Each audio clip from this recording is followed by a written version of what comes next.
Pussi. Ja salava.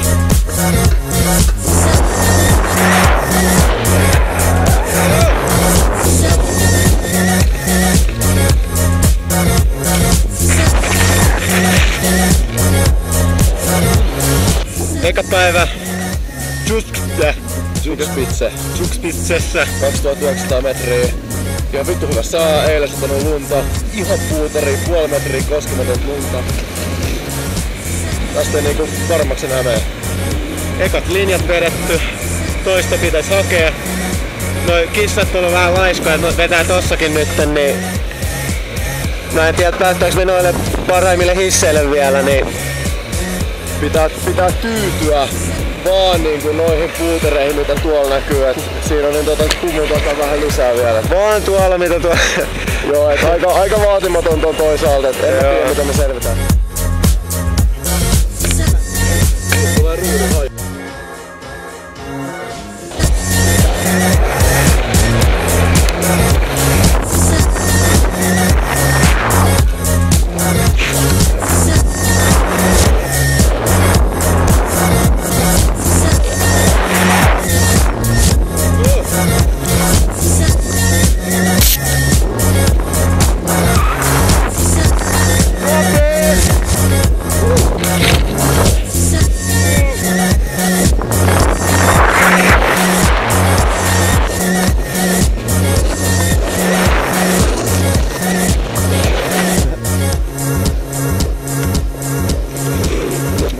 Aurinkorajat 20 minuutin tai jo. Tunti ollaan varmaan uuteen. Näin tässä vaan käy.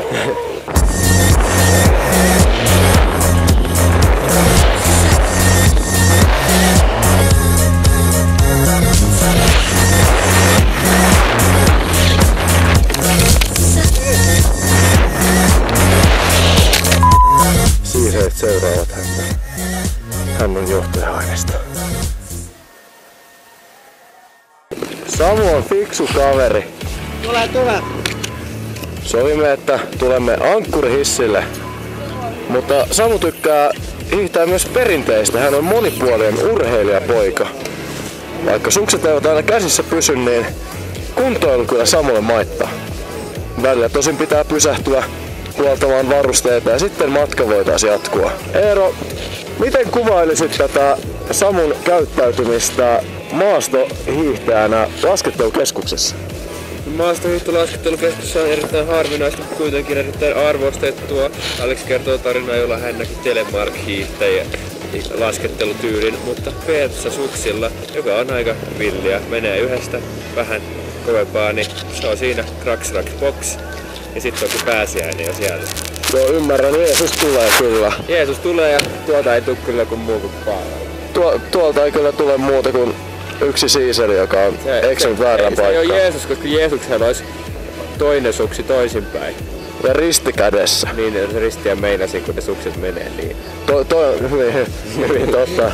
Ei minulla ei toimittajat tuommoista metaforia, mutta lopettamme lähetyksen täältä Karmis Partekirjasta. Vielä nopeasti päivän urheilijan kommentti. Kyllä, nyt hän saapuu siiselimestari. Hymyilee, taitaa olla tyytyväinen suoritukseen. Kyllä, onko suoritus tyydyttänyt sinua urheilijaa? Oli kyllä päivän kärkiaika.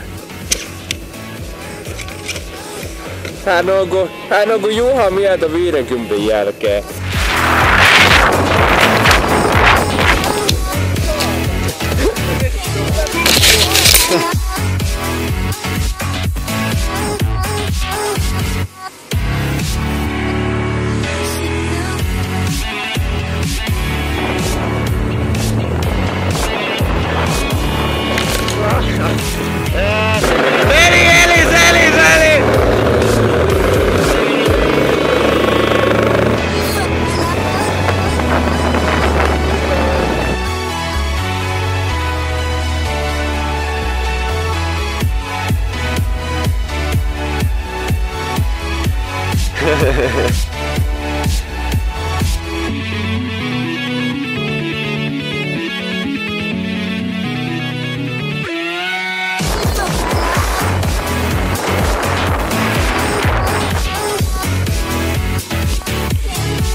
Ohjaa nyt vähän.